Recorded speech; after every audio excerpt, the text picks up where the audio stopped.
brothers, sisters, and truth seekers from all backgrounds. Today, we expose a shocking reality hidden in the Bible. Jesus warned us. Yes, Jesus himself, in Matthew 7 verse 15, described a false prophet who fits one man perfectly.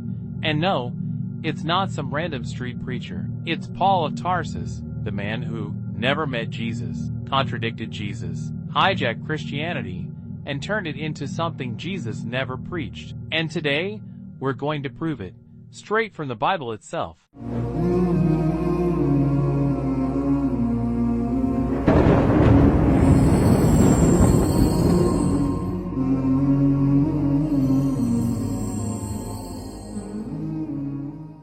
Matthew 7 verse 15, Beware of false prophets, who come to you in sheep's clothing, but inwardly they are ravenous wolves. A wolf in sheep's clothing doesn't appear as an enemy. He doesn't walk in with horns saying, I am a deceiver. No.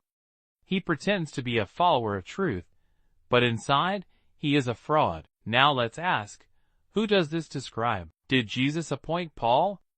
No. Did Paul meet Jesus? No. Who made Paul an apostle? Paul himself. Galatians 1 verse 1. Paul, an apostle, not from men nor through man, but through Jesus Christ and God the Father. Wait. Who confirmed Paul? Where did Jesus say, Yes, Paul is my apostle? Nowhere. Even Jesus' real disciples didn't trust Paul. Acts 9 verse 26.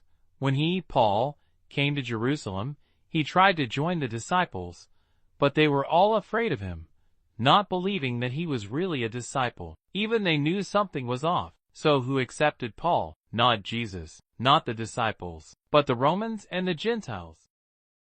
Let's compare Paul's teachings versus Jesus' actual words. 1. Who gets salvation?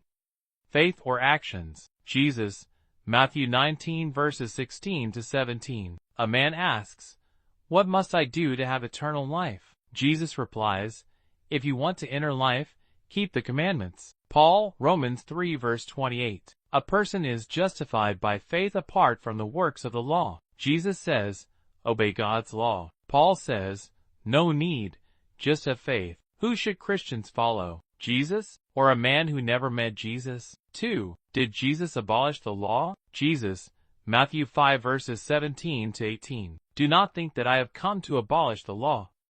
I have not come to abolish them, but to fulfill them. Paul, Galatians 3 verse 13. Christ has redeemed us from the curse of the law. Paul calls God's law a curse. This is like a salesman who sells you a house, and then later says, Oh, by the way, the foundation is weak, but don't worry. Just believe it's strong. Would you trust this man? Who was James, the brother of Jesus, the leader of the Jerusalem church after Jesus left? The man who actually knew Jesus personally. But what did James say about Paul's faith alone doctrine? James 2 verse 24.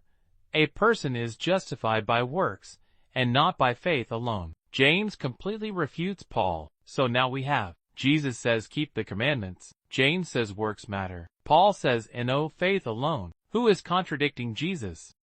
Christians say, but Paul had a vision of Jesus. Let's analyze this. Acts 9 verses 3 to 7. Paul claims he saw a light and heard a voice. But when we compare different versions of Paul's story, we find contradictions. Acts 9 verse 7. The men with Paul heard a voice but saw no one. Acts 22 verse 9. The men saw the light but heard nothing. Which one is true? Even Christian scholars admit this doesn't add up. And let's get real. Would you trust a man who says, I had a vision last night. Now I'm a prophet? Let's be clear. Islam is the only religion that truly follows Jesus. We believe in the one God that Jesus worshipped. Mark 12 verse 29. We believe Jesus was a prophet, not God. Luke 24 verse 19. We believe Jesus preached submission to God, which is exactly what Islam means. But Paul hijacked Jesus' message and turned it into a Trinity Jesus never taught, a faith alone doctrine Jesus never preached, a lawless Christianity that Jesus opposed. So ask yourself, did Jesus preach Islam, submission to God, or did Paul create Christianity? So, my dear friends, we've proven, from the Bible itself, that Paul was a false prophet. Paul's message contradicts Jesus. Paul was rejected by Jesus' real followers. Islam preserves the true message of Jesus. Now the question is, will you accept the truth? Even if you are Christian, be honest with yourself. Would you rather follow Jesus or Paul? The choice is yours. Drop your thoughts in the comments. Even our Christian friends are welcome. Come, let's discuss respectfully, and until next time.